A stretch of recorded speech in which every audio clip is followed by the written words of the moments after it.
There's a moment that almost feels unreal, like something inside your life quietly flipped without asking for permission. And suddenly, the person who once felt distant, cold, and impossible to reach begins to move toward you in ways they never did before. You sit there thinking, where was this energy when I was getting everything? Where was this effort when I was the one trying to hold it all together? And the truth is, nothing about them randomly changed overnight. The real shift, the one that feels almost invisible, but changes everything happen inside you. It's not loud, it's not dramatic, it doesn't come with a big announcement. It's subtle, almost silent, but somehow they feel it, they sense it, and that's when the dynamic starts to reverse. That's when they begin to chase. Not because you asked them to, but because the version of you they once knew is no longer there in the same way. And that realization hits them deeper than anything you ever said out loud. Most people misunderstand how this works. They think if they just explain themselves better, love harder, stay longer, or prove their loyalty enough times, things will finally shift. But that approach only leads to more confusion, more distance, and more emotional exhaustion. Because the truth about avoidant behavior is something most people never fully grasp. They don't respond to pressure, they don't respond to emotional intensity, and they definitely don't respond to someone chasing them. In fact, the more you lean in, the more they feel the need to lean out. It's not because they don't feel anything, it's because they feel too much and don't know how to process it safely. So instead of moving closer, they create space. Instead of reassurance, they give silence. And while you're trying to close the gap, they're trying to protect themselves from feeling overwhelmed. That's the part no one tells you. It was never about you not being enough. It was about the way the connection felt to them when it became too intense, too available, too certain. And when something feels too certain to someone who is wired to protect their independence, they start to lose attraction without even realizing why. And somewhere in the middle of all of this, without even noticing it at first, you slowly began to lose yourself. Not all at once, not in some obvious way, but in small, quiet sacrifices that added up over time. You started overthinking every message, every delay, every change in tone. You adjusted your behavior just to keep the peace. You gave more understanding than you were receiving. You made excuses for things that didn't sit right with you. And deep down, there was this constant feeling like you had to earn stability instead of simply experiencing it. You weren't being loved freely. You were trying to maintain something fragile. And the more you tried to hold on to it, the more it slipped through your fingers.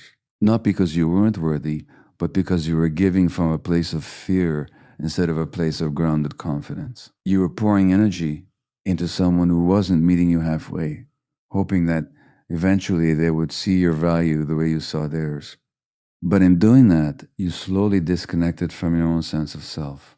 You stopped asking what you needed and focused entirely on what would keep them around. And this is where it gets even more real, because chasing someone who operates this way doesn't just fail. It actually pushes them further away. Every time you reach out for clarity, every time you try to fix things, every time you express your emotions hoping it will bring you closer, it creates the exact opposite effect. It makes them feel like they're losing control of their space. And when that happens, their instinct isn't to move towards you, it's to pull back, to create distance, to regain a sense of emotional safety. So while you're thinking, if I just show them how much I care, they'll understand. They're experiencing it as pressure, even if that was never your intention. That's why you can give your best, your most genuine effort, and still feel like it's not landing the way it should. Because you're playing a game where the rules were never explained to you. And by the time you start to realize what's happening, you're already emotionally invested, already attached, already hoping that things will somehow turn around if you just try a little harder. But here's the part that changes everything. The version of you that kept trying, kept explaining, kept waiting, kept accepting less than you deserved, that version, no matter how kind, no matter how patient, no matter how loving, was not being respected in the way you needed. Not because you lacked value, but because your value became too accessible, too available, too predictable. And when someone knows that no matter what they do, you'll still be there, still understanding, still giving, they stop feeling the urgency to meet you at your level. They stop feeling the risk of losing you. And without that risk, without that sense of uncertainty, attraction begins to fade in a way that's hard to explain, but easy to feel. You became someone they didn't have to work to keep, someone they didn't have to rise for. And even though your intentions were pure, even though your feelings were real, the dynamic shifted into something unbalanced, something where you were investing more than you were receiving, something where you were hoping for consistency instead of experiencing it naturally. And this is exactly why everything starts to change when a new version of you appears. Not the version that is trying to be better for them, but the version that finally starts to come back to yourself. The version that stops overextending, stops explaining, stops chasing clarity, stops waiting for someone else to decide your worth. That shift doesn't come from anger, it comes from awareness. From realizing that love was never supposed to feel like constant effort just to keep someone interested, from understanding that the more you abandon yourself, the less they feel drawn to you. And the moment you begin to pull your energy back, not as a strategy, not as a game, but as a genuine return to your own center, something unexpected begins to happen. The same person who once seemed distant starts to feel your absence, not just physically, but emotionally. And that absence, that quiet space where your energy used to be, becomes louder than anything you ever said. And that absence, that quiet space where your energy used to be, becomes louder than anything you ever said. Because now, for the first time, you're no longer pouring yourself into something that wasn't pouring back into you. You're no longer trying to fix what you didn't break. You're no longer holding on out of fear of losing them. And this is where the real turning point begins. Not when you force yourself to move on, not when you pretend you don't care, but when you genuinely stop needing them in the way you once did. It's subtle at first. You don't wake up one day completely detached. It happens in layers. You start checking your phone less. You stop analyzing every little detail. You begin to focus on your own life again, your own routine, your own peace. And slowly that emotional grip they had on you begins to loosen. Not because they changed, but because you did. And this is the part that feels almost strange, because the more you stop centering your world around them, the more your energy begins and has to feel calm, grounded, and self contained. You're no longer reaching outward for validation. You're starting to generate it from within. And that shift, that internal stability, is something they can feel even if you never say a word about it. Because when you stop needing someone, your entire presence changes. You move differently, you speak differently, you respond differently. There's no longer this underlying urgency in your energy, no longer this quiet anxiety that used to sit beneath your words. You're not waiting anymore, you're not hoping anymore. You're simply existing in your own space without trying to pull them into it. And that's where your power begins to return to you. Not the kind of power that controls someone else, but the kind that centers you so deeply within yourself that you no longer feel shaken by their inconsistency. Emotional independence isn't about becoming cold or distant. It's about becoming whole on your own. It's about realizing that your peace doesn't depend on someone else's behavior. And once you reach that state, even slightly, even imperfectly, it creates a shift that they can't ignore. Because before, your energy was reaching toward them. Now it's rooted within you.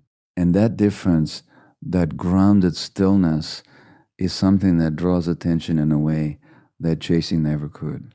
And then comes the part that feels almost counterintuitive, the silence. Not the kind of silence that comes from playing games or trying to prove a point, but the kind that comes naturally when you no longer feel the need to fill every gap, to explain every feeling, to respond to every inconsistency. You stop sending long messages trying to make things make sense. You stop asking questions that were never being answered clearly. You stop reacting to every shift in their behavior. And in that silence, something powerful begins to unfold. Because now I, instead of you constantly reaching out, they're left alone with their own thoughts, left alone with the absence of your presence. And that's when your value starts to become real to them in a way it never was before. Not when you were giving it freely, not when you're always available, but when it's no longer as accessible. Silence creates space. And in that space, people are forced to feel what they've been avoiding. They start to notice what's missing. They start to question what changed. And most importantly, they start to feel the weight of your absence. At the same time, something else begins to shift in the way they perceive you. You become unpredictable again. And this is important because when someone feels like they've figured you out completely, when they know exactly how you react, exactly how you respond, exactly how much you'll tolerate, they stop feeling that sense of curiosity that initially drew them in. Predictability in this dynamic often leads to emotional distance. But now you're no longer reacting the same way. You're no longer responding instantly. You're no longer trying to maintain the connection at all costs. And that unpredictability, not forced, but natural, creates intrigue. It creates a question in their mind that wasn't there before. What happened? Why does this feel different? Why are they not reacting the way they used to? And those questions begin to pull their attention back toward you, not because you asked for it, but because your energy no longer revolves around them. You stepped out of the pattern they were comfortable with. And when that pattern breaks, it forces them to look at you in a new light. And this is where the mystery begins to take shape. Not because you're trying to be mysterious, but because you're no longer over explaining yourself. You're no longer laying everything out in a way that leaves nothing to be discovered. You're allowing space for things to be felt rather than constantly defined. And for someone who is used to emotional distance, that kind of subtlety becomes incredibly compelling because now they can't read you as easily. They can't predict your next move. They can't rely on the certainty they once had about your presence in their life. And that uncertainty, that not fully knowing, creates a pull that feels almost magnetic. They begin to wonder about you, to think about you, to replay past moments, trying to understand where the shift happened.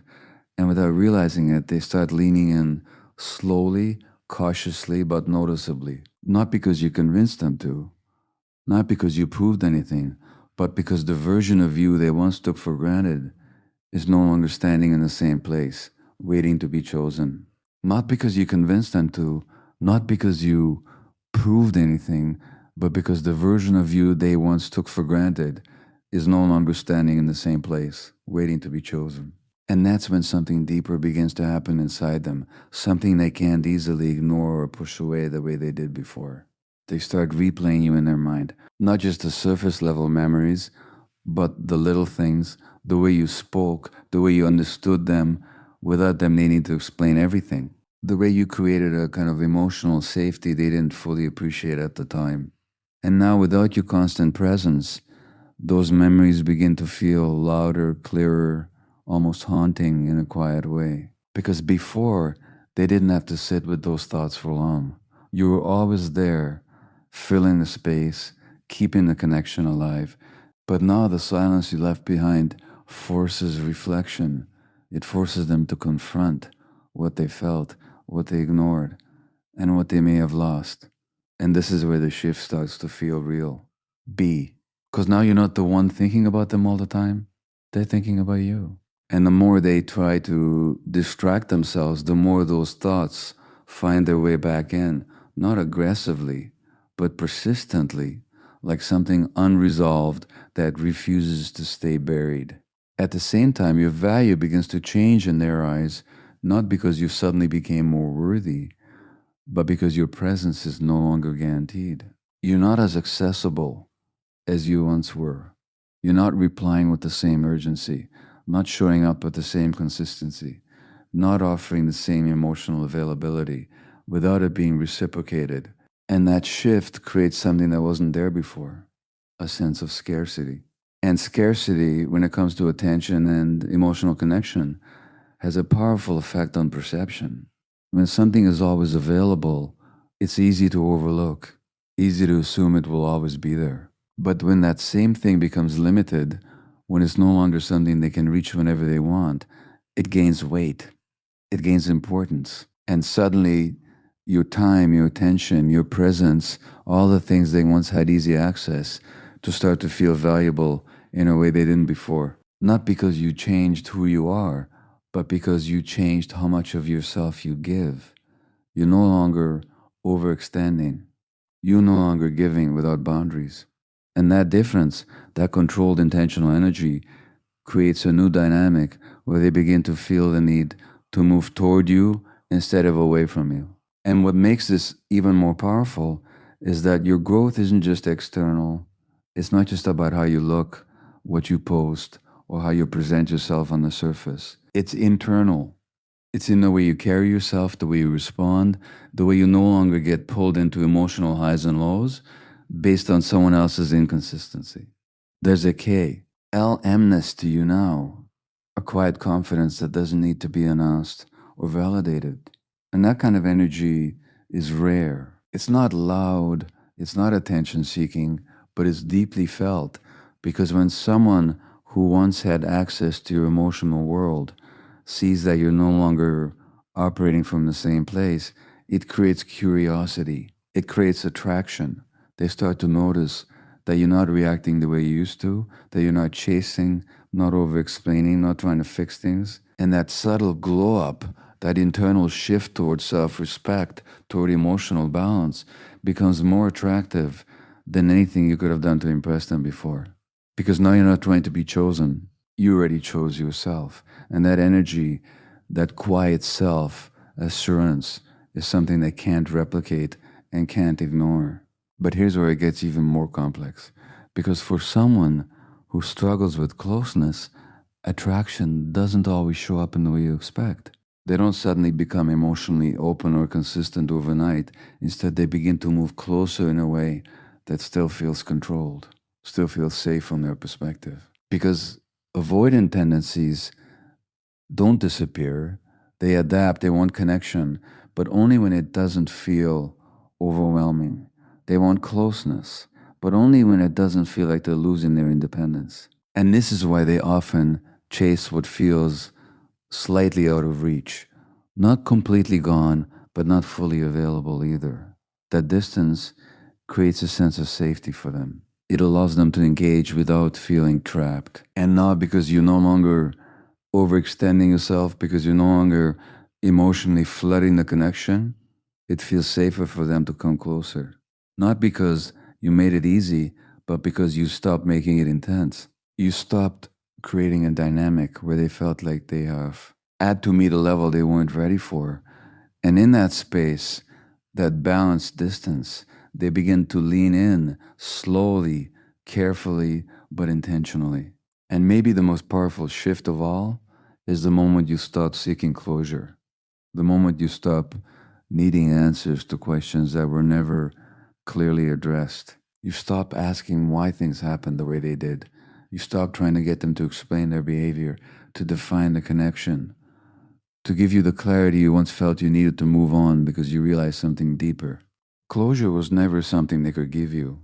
It was something you had to create within yourself. It comes from understanding your own worth, your own boundaries, your own emotional needs, and recognizing where those things were not being met. And when you reach that point, even partially, it changes the entire dynamic because now you're not interacting from a place of confusion or need. You're interacting from a place of clarity and self respect. You're no longer trying to fix the past. You've accepted, you've learned from it, and you've moved forward in a way that doesn't require their validation to feel complete. And that quiet sense of closure within yourself becomes the final shift that transforms everything. Because now, even if they come back, even if they reach out, even if they start showing interest again, you're no longer the same person who was waiting for that moment. Because now, even if they come back, even if they reach out, even if they start showing interest again, you're no longer the same person who was waiting for that moment. And this is where something hits them in a way they didn't expect. They begin to feel the loss, not in a dramatic, loud way, but in a slow, undeniable realization that something meaningful has shifted. It's not just about your absence physically, it's about the emotional space you used to fill in their life that now feels empty. The conversations that once came easily aren't there anymore. The sense of being understood without having to explain themselves gone. The quiet comfort of knowing someone was there consistently, even when they didn't fully appreciate it. Replaced with uncertainty. And that's when it truly lands for them. Not when you were explaining your feelings, not when you were trying to make things work, but when you stopped, when you stepped back without chaos, without drama, without trying to force anything, that kind of exit, calm, grounded, and complete, is what creates a loss they can actually feel. Because now they're not reacting to your words, they're reacting to your absence. And absence has a way of revealing value in a way presence sometimes never could. And eventually, that feeling leads to something that once felt impossible. They reach out, but it doesn't always look the way you imagined it would. It's rarely some deep emotional confession or a perfectly worded apology that ties everything together. Instead, it's often subtle, a simple message, a casual check in, something that almost feels small on the surface but carries a deeper intention underneath. They might act like nothing has changed, like they're just reconnecting lightly, but beneath that, there's curiosity. There's an attempt to re enter your space without fully exposing themselves. Because even now, they're still navigating their own internal patterns, still trying to protect themselves from feeling too much at once.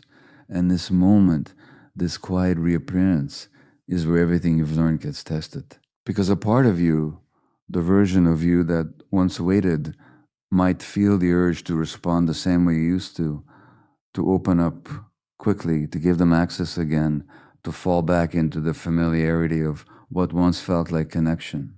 B, oot, this is where the real shift needs to hold. Not by ignoring them completely or playing games, but by staying grounded in who you've become.